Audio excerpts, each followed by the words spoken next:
Your background is in fine dining, so Dinner by Heston is a fine dining restaurant. We're definitely not talking about a scaling business where you're going to be opening 100 outlets. You spent 10 years from 1999 at the Fat Duck with Heston. A great experience, first as head chef, then executive group chef, on the journey from 1 to 3 Michelin stars, one of the most renowned restaurants in the UK. So what was the idea behind launching Dinner in Knightsbridge at the Mandarin, rather than rolling out, say, the Fat Duck? Well, I think it became quite apparent early on that with the rise up from 1 star to 2 stars to 3 stars, the offers came flooding in. And Heston's always been very good at controlling himself in making big decisions. And he did actually pursue one where he went off to Hong Kong to have a look at a potential site for a second Fat Duck.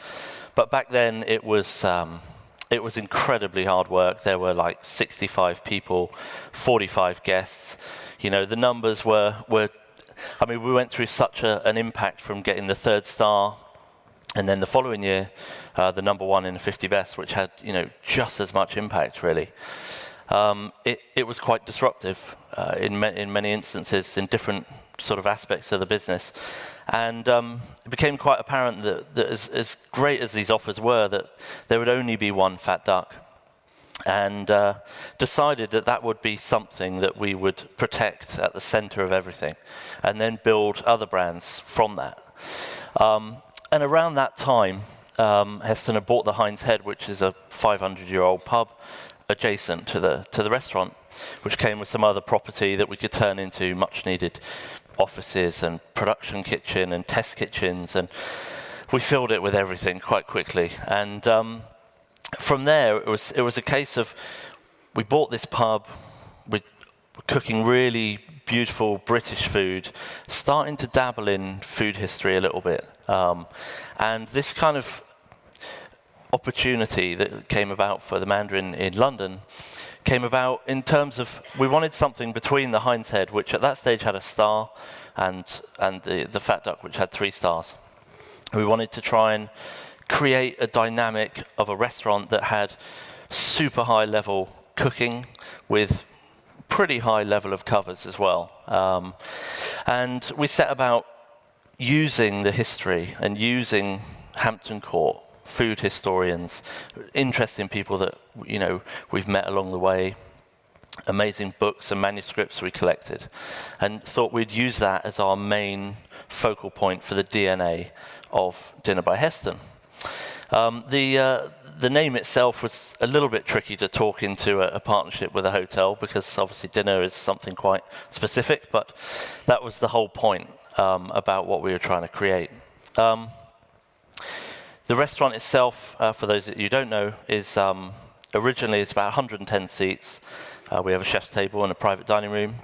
It's quite big and grand, a bit like this room really, but not quite as big. Big open kitchen behind glass, and we wanted to bring the dining room into the kitchen, and the kitchen into the dining room. And the kind of concept started off quite simple in many ways. And like most chefs, it all gets a bit carried away, and it just evolves and evolves into something greater than you first thought, which is, you know, part of the fun really. And we used historic recipes and documents for old banquets and royal household cooking as our base. Sort of applied that to great produce, you know, that we could get enough of. And, you know, listening to some of the guys earlier about going into different countries and the challenge of finding enough of the right quality was obviously something we learned pretty quick, that even in the UK that was going to be pretty tricky. The restaurant, we do about 100 for lunch and about 170, 180 for dinner, 7 days a week. But this is still fine dining. Still fine dining, yeah, exactly. So I think, yeah, in our first year, we got the 1st star, and in the 2nd year we got the 2nd star, which really catapulted everything into a new kind of level of interest for us. And from there, it was very much a case of we were really honing and refining what worked and what didn't work. Not everything worked. How we could try and maintain our standard at that level of 2 stars, where I don't know how many is in the UK now, but probably 20, maybe 22 stars. But we're over double the size of the closest one to us in terms of covers, day in, day out. And, you know, it was a journey. It's still the fine dining end of the market. It's quite a volume for a fine dining restaurant. To have a 2-star Michelin restaurant with that number of covers a day, quite a challenge. It's pretty well received. Probably the highest grossing restaurant in a hotel as opposed to a hotel restaurant. I'm sure you like to draw that distinction normally. But founded on historic British food. What made you think that was a concept which you could take on the road? Well, I think, you know, when we first sat down, Heston and I and the managing director at the time, we sat down and we talked about what this restaurant could be, and it was very, I didn't quite believe it would come to this, but I couldn't stay at the Fat Duck for forever. And I'd been there for 10 years, 10 really sort of important years of Fat Duck. And I think Heston knew quite early that he was either going to lose me, or we could try and work on something together and create a unique dynamic between how we create, how we operate, and how we kind of grow the business. It's a very different one today than it was right back then, but just took the plunge and took the risk, and you know, it was quite a big risk. You know, when you become part of a 3-star team at the top, you almost think, I can't actually see what's going to be next, or how you can do something that's going to be beyond that point. And so Knightsbridge was 2011. You then took the plunge and went to Crown Towers in Melbourne, 2015. So a 4-year gestation period before you decided to take the plunge. Yeah, I think, you know, from the day we opened dinner in London, we really almost had to keep the numbers down a little bit, because it was so overwhelming. The spotlight on the restaurant and kind of the narrative of opening up a new dynamic of restaurants within London. You know, there's been a few key ones over the year that open up and show people that there is another dynamic that's out there, i.e. high covers, high level cooking. And in terms of how we wanted to grow, we always thought that we could do 5. You know, that was our magic number, and it's doable. It's a high target at that kind of dynamic. But what we want to not lose is, it's a restaurant in a hotel, and it needs to have everything that a small restaurant has about it, with a chef at the stove, day in, day out. We want to retain what a restaurant's all about, and that's really key to what makes it work on a day-to-day basis. Okay, and so why Melbourne? Why Australia? Well, over the years, there's been with the growth of like MasterChef and media, which is also a massive part of what we do. Heston had been to Australia a few times. I went a couple of times, and although on face value you think, well, actually the second one being 10,000 miles away is a little bit tricky, and that is not going to be easy. But when we went there, saw the food culture, saw the interest in food and chefs, and the incredible produce, the great sort of location, the right partner. You look at what they do, you look at what they execute on a day-to-day basis, and you really get that relationship going. I mean, all the different businesses I've heard today, it's all about those relationships with those partners. And, you know, we just thought, you know what, actually, when we actually look at our customers in London, there were like 30 to 40% of Australians in the restaurant. So we're like, well, this should play out pretty well. And we set about designing the restaurant to be in the family, but really sort of evolve into its own thing within Melbourne and become individual in its own way. So you did something quite interesting when you went to Melbourne, though, because you did a package deal with the Crown where you shut down the Fat Duck 6 months. Yeah. Did a pop-up for 6 months in Melbourne inside dinner as it was being constructed. So you did a deal where you constructed 2 restaurants in one. Yeah, so for many years, Heston wanted to, we had a tiniest little pub kitchen, which was absolutely horrendous.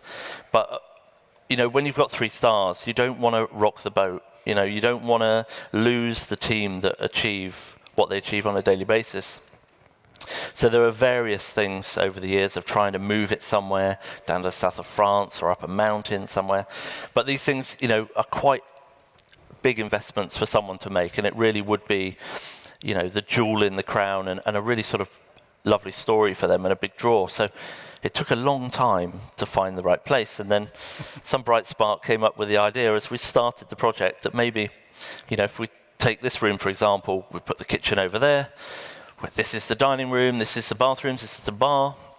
Why don't we build a small section out of the middle and we turn that into a restaurant that doesn't look anything like dinner, but it's using the same kitchen, the bathroom, the bar, but it's completely different experience and different design and yeah. So you did your 6 months at the Fat Duck and then knocked the walls down. Yeah. Open dinner. What did you? We've heard this afternoon from other people about going into a local market and having to do some customization. What's at the forefront of your mind going into another market like Australia, and what did you do to really attract the local people? Well, I think first and foremost, it's about spending time in the country.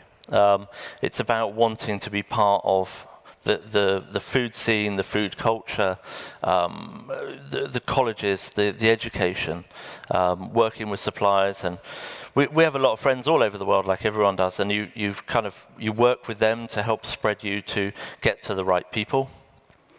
You then develop those relationships so you can get enough food, and this is one of our big challenges in Australia, is that because they don't import much, the seasons are really quite short.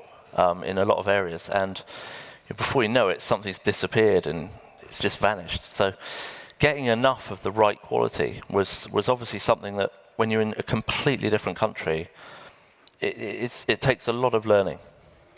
And did you try and follow through the theme, because it was historic British going to Australia?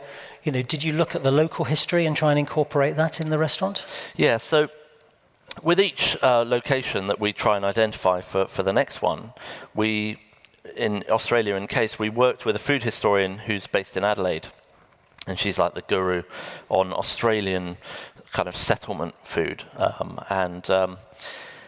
It was kind of strange. Obviously, we knew that there would be a huge British connection there, but in terms of, it wasn't like reading things from 600 years ago in the UK. It was more about survival and health and they had to find food as well. So it wasn't like there was all of this stuff just available when they arrived. It was quite a search. So what we discovered over there was that we looked at nostalgia is just as kind of powerful in terms of the history of Australia. So for instance, we took the Cherry Ripe bar, which is a chocolate bar. It looks artificially pink. It's kind of cherry and coconut and chocolate. And then we took that apart and made a dessert out of that. And then later discovered that the actual name Cherry Ripe came from a piece of poetry in 1547 in the UK. So there's really amazing deep connection to the UK.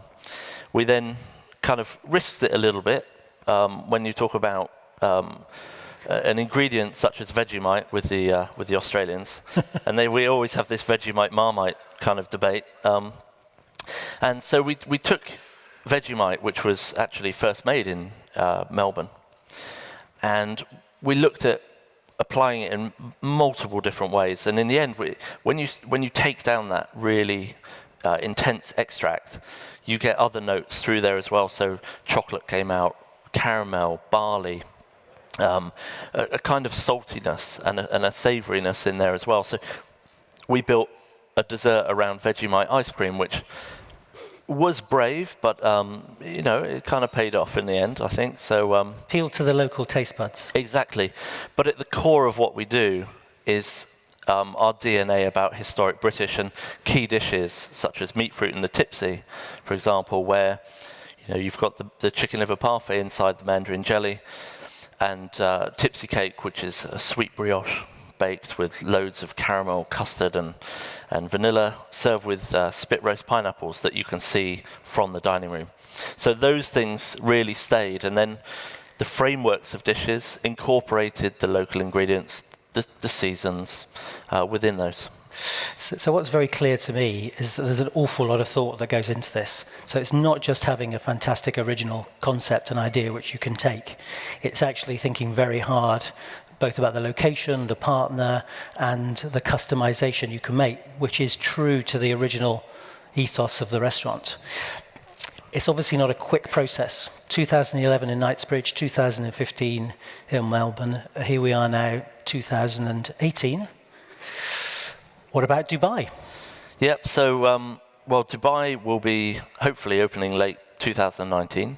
Congratulations. Which is at the Royal Atlantis out on the Palm. And, it took us a long time to find the right partner, but this is certainly an area that we were really massively sort of interested in coming to be part of that food scene. And I think we had to identify where we can actually keep our DNA and make it count and keep ourselves true to what we are, whilst offering something in the region, and keeping it unique and true to what dinner is. I think hopefully we can become part of the food scene here. We're running out of time, and there are an awful lot more questions I could ask you, and I know you could talk about. But just one thing I wanted to ask you about, rather than talking about takeaways, because the takeaways, I think a lot of them are very similar to things we've heard from other people, in the sense of partner, concept, etc. Making sure there's some customization. What about people? Really important, it seems to me. Yeah, I mean, I think for me personally, at the level at which we try and achieve with dinner is that we want to hit the same level in every single country and that we go to, and albeit it's only 2 at the moment, a third one does put a huge strain on the team. So developing the team from within, part of the family, is massively important. And, it's like playing a giant game of chess, because things happen in life where people don't end up being where they should be when you had planned to transport them and give them opportunities throughout the world. But it's great listening to the other guys earlier, and our business is built on respect and learning and teaching and inspiring and rewarding those along the way that really stick with you. So, I've got guys that started as a demi-chef de partie in London in 2011. Now one's the head chef in Melbourne, and one is the sous chef in Melbourne. That's a big growth move, And sometimes we send them off for a couple of years here and there. At the time, we don't have anything, immediately in the time plan. But you send them off, and with the kind of understanding that they can come back, having grown on to the next level, come in, realign, and off you go. So you keep this core team and this core family of dinner. Yeah. And try and empower them and grow them through the process. Yeah, and also, we have the fat duck as well. But that's a much different experience in terms of what you're going to learn there. It's multi-sensory. It's about emotional triggers that get sparked at the table to then evoke a real depth as part of the dining. It's not just about what you're eating. Obviously, that's massively important, but it's a very different dynamic of what you go there to learn in a 3-star. But, we take people from there, and some people go to the Fat Duck, and then we have our sort of more junior level businesses, if you want to put it like that, where some people have come up through the different restaurants, and that's also great as well. Yeah, excellent. Well, one of the things I took away from this morning, I think it was Amas who talked about the tone at the top, which to me means leadership. Yep. I think one of the things I've seen over the years with both the Fat Duck and with dinner is that between you and Heston, you really have shown that leadership to the business, and you've really developed your staff, which I think for me is what makes dinner such a destination, because everybody who works there, everybody who's involved in it really believes in it. Yeah, I mean, that's the most powerful thing you've got. I think someone said it earlier, that if the people in the actual restaurant or bar or pub or whatever don't really believe it or feel like they're part of it, then it's never going to be great. You can have all the recipes in the world, but it still comes down to, you know, taste and opinion and judgment. And, you know, we use precision all throughout our restaurants, but you just can't take away, you know, what people bring to the party. Unfortunately, now is the time when precision comes back into play. No more talking about the people. Our time's up. Ashley, thank you very much indeed. Thank you.